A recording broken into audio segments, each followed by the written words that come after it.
क्या आपके साथ कभी ऐसा हुआ है कि आप किचन में खाना बनाने आए हो और आपके साथ कुछ ऐसा हो जाए जो आपने कभी ना सोचा हो और साथ में मम्मी भी घर पे ना हो, तो क्या हालत होती है? मेरी तो हालत बहुत ख़राब हो जाती है। तो आज कुछ ऐसे ही हुआ, शाम का समय था और मैं आ गई थी किचन में। दोपहर का खाना सब लोग खा चुके थे और मैं यहाँ पे खाली कर रही थी बर्तन को। गाना चला लिया था मैंने साइड में, क्योंकि ना काम जो है गाने के साथ-साथ फटाफट हो जाता है। अभी मेरा कोई मन नहीं था कि आगे मैं क्या करूँगी, कुछ सोचा नहीं था। बस ये था कि खाना वगैरह प्रॉपर्ली खाली करके और सारे बर्तन को धो लेते हैं। तो यहाँ पे मैंने बर्तन निकाल लिए थे और सारे बर्तन को मैं वॉश करने लगी थी और यहाँ पे मेरा गाना चल ही रहा था। शाम का समय जो होता है ना, बहुत सुकून देता है, लेकिन जब मम्मी घर पे हो तो और ज़्यादा सुकून देता है। आज मम्मी घर पे नहीं थी और आज से ना मेरे काम का सिलसिला एकदम शुरू हो गया है। सुबह से शाम तक काम ही काम करना है, क्योंकि मम्मी को कुछ ऐसा रीज़न के वजह से घर पे 2 दिन तो मम्मी रहेंगी नहीं और तीसरे दिन आएँगी, तो 1 मंथ तक मम्मी को कोई काम नहीं करना है। तो इस वजह से मेरे को उनकी हेल्प करनी पड़ेगी। तो इस वजह से 1 महीने तक तो अब मेरा लगातार ब्लॉग कुछ ऐसे ही आएगा जिसमें मैं पूरा काम ही काम कर रही हूँ।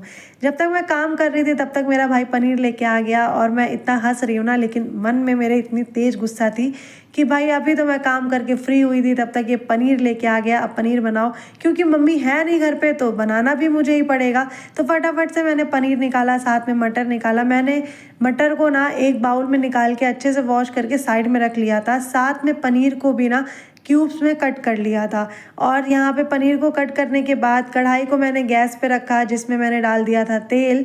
और तेल की क्वांटिटी मैंने ज़्यादा रखी थी, क्योंकि यहाँ पे ना तेल के साथ मैं बहुत सारे पनीर को फ्राई करने वाली थी। इकट्ठे मैं सारे पनीर को फ्राई कर लेने वाली थी और यहाँ पे जब तक तेल गर्म हो रहा था ना, तब तक मैंने मसालों की भी तैयारी करनी शुरू कर दी थी।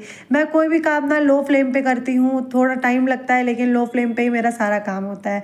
और एक चीज़, जब भी मैं किचन में आती हूँ तो कोई ना कोई लापरवाही ऐसी हो जाती है जिससे ना मेरे साथ कुछ ना कुछ ऐसा हो जाता है, होते होते रह जाता है। मम्मी डांटती भी हैं, तो आज तो हो ही गया, होते होते रह क्या गया, सारा पनीर का तेल मेरे ऊपर आ गया था और फ्लेम लो ही था। मुझे बिल्कुल आइडिया भी नहीं था कि कुछ ऐसा हो जाएगा। मेरे को लगा कि ऐसा मतलब तेल गर्म है, कहीं ऊपर की तरफ ना आ जाए, लेकिन मेरे चेहरे पे डॉट डॉट सा हो गया, मेरा हाथ जल गया। और जब भी मैं खाना बनाती हूँ ना, तो एक चीज़ का ध्यान रखती हूँ कि मेरा किचन जो है मैसी ना हो। मैं प्रॉपर्ली सारी चीज़ों को क्लीन करते हुए ही आगे बढ़ती हूँ। फैलावा फैल गया था, वो सारी चीज़ों को मैंने साफ़ किया। अभी मुझे थोड़ा थोड़ा सा जल रहा था, लेकिन अचानक से इतना तेज़ हाथ जलने लगा ना कि मुझे लगा कि अब मेरे से कोई काम नहीं होगा। फटाफट से मैं वॉशरूम साइड गई और वहाँ पे मैंने सबसे पहले अपने हाथ में कोलगेट लगाया।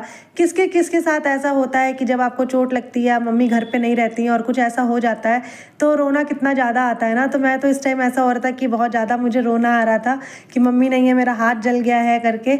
लेकिन फिर मैं यहाँ पे किचन में दोबारा आई, क्योंकि खाना तो मुझे बनाना ही था और मुझे ना खाना बनाना अब बहुत ज़्यादा अच्छा लगने लगा है। तो और क्योंकि वीडियो भी साथ साथ में शूट करती हूँ ना, तो और भी ज़्यादा अच्छा लगने लगा है।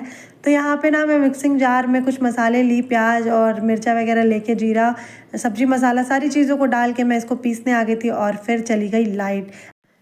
चलिए, यहाँ पे ना मेरा जो मसाला है वो ओवरऑल तो नहीं पिसा था, लेकिन थोड़ा सा पिस गया था, मेरा काम चलने लायक हो गया था। तब तक लाइट भी आ गई थी, तो मैंने अपना आगे का काम निपटाया।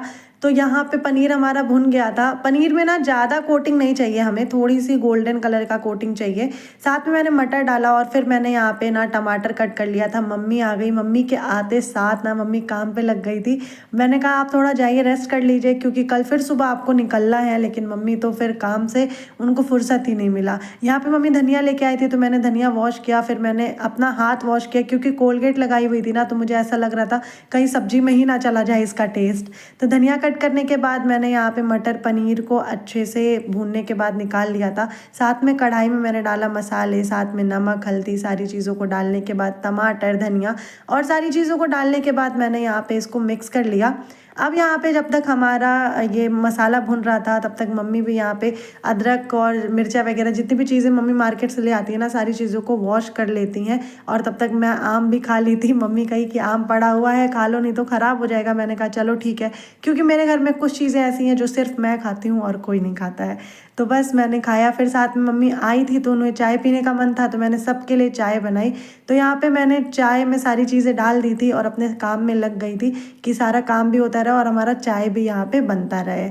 तो यहाँ पे चाय हमारा बन रहा था और साथ में यहाँ पे हमारा मसाला भी है जो रेडी हो चुका है। तो मसाले को मैं एक बार चला लूँगी कि यहाँ पे मसाले का ना तेल जो है वो रिलीज़ हो जाना चाहिए। मसाला चला लिया मैंने, फिर पनीर मटर डाला इसमें और फिर पनीर मटर को अच्छे से मसालों के साथ मिक्स किया। इसमें कोटिंग अच्छी आ जानी चाहिए मसालों की। फिर गर्म पानी डाला और हाई फ्लेम पे यहाँ पे हमें अपने पनीर को भी पकने देना है। तब तक चाय भी हमारा बन गया था। तब तक बड़ा बाबू मेरा भाई आ गया, जो कि चाय को मैंने कहा कि तुम सर्व कर दो, तब तक मैं पूड़ियों के लिए जो है आटे को तोड़ तोड़ के रख लेती हूँ कि पूड़ियाँ बेलने में दिक्कत नहीं होंगी। यहाँ पे हमारा सब्जी भी बन के रेडी हो गया था, तो इसको मैंने एक हॉट केस में खाली कर दिया कि सब्जी हॉट केस में रखो ना तो सब्जी गर्म बनी रहती है। जब तक मैं पूड़ी तलूँगी तब तक सब्जी ठंडी ना हो जाए।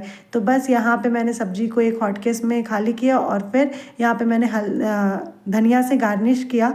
और यहाँ पे मैंने कढ़ाई जो खाली की थी ना, उसी में पूड़ी बनाने वाली थी, तो मैंने उसी को वॉश किया अच्छे से और उसके बाद मैंने पूड़ियों के लिए कढ़ाई को रेडी किया। क्योंकि मैं चाहती थी ना कि ढेर सारा बर्तन ना हो, बर्तन भी मुझे ही वॉश करना पड़ेगा, इसलिए मैं एक ही बर्तन में सारे काम कर लेती हूँ और टाइम था, पूरा टाइम बचा हुआ था। इस वजह से मैंने सोचा 2 कढ़ाई क्यों चढ़ाओ। तो यहाँ पे कढ़ाई में तेल जब तक गर्म हो रहा था, जैसा कि लो फ्लेम पे मैं सारा काम करती हूँ, तो लो फ्लेम पे ही मैंने कढ़ाई को रख दिया था कि तेल गर्म हो जाए। तब तक मैं बर्तन वॉश कर ली, अपना स्लेब क्लीन कर ली, मतलब पूरा काम मेरा लगातार से होते जा रहा था। मैंने बिल्कुल भी कोई काम पेंडिंग नहीं छोड़ा था कि बाद में मुझे पूरा एक ही साथ करना पड़ेगा ना, तो मुझे गुस्सा ही आता है, तब करने का मन नहीं करता है। क्योंकि एंड में आप इतना थक जाते हो ना कि लगता है बाप रे बाप कैसे ही होगा। फिर पूरी तल गई तो मैंने यहाँ पे सलाद भी काट लिया। तो सलाद में मैंने खीरा और प्याज लिया था, जो कि सबका फेवरेट होता है। तो यहाँ पे सलाद काटने के बाद मैंने प्लेट लगाया, तो प्लेट में मैंने पूरी नहीं डाली थी, सब्जी और चावल डाला था, साथ में सलाद डाला था। मुझे तो ये खाना बहुत टेस्टी लगा, घर में सबको बहुत टेस्टी लगा। आपको ये खाना कैसा लगा और मेरा ब्लॉग कैसा लगा, आप कमेंट करके ज़रूर बताइएगा। रेसिपी अच्छी लगी होगी, मेरा मिनी ब्लॉग अच्छा लगा होगा, तो आप ज़रूर कमेंट करिएगा, वीडियो को लाइक करिएगा और हो सकता है मैं इस वीडियो को 2 पार्ट में डालूँ। मिलते हैं अगले वीडियो के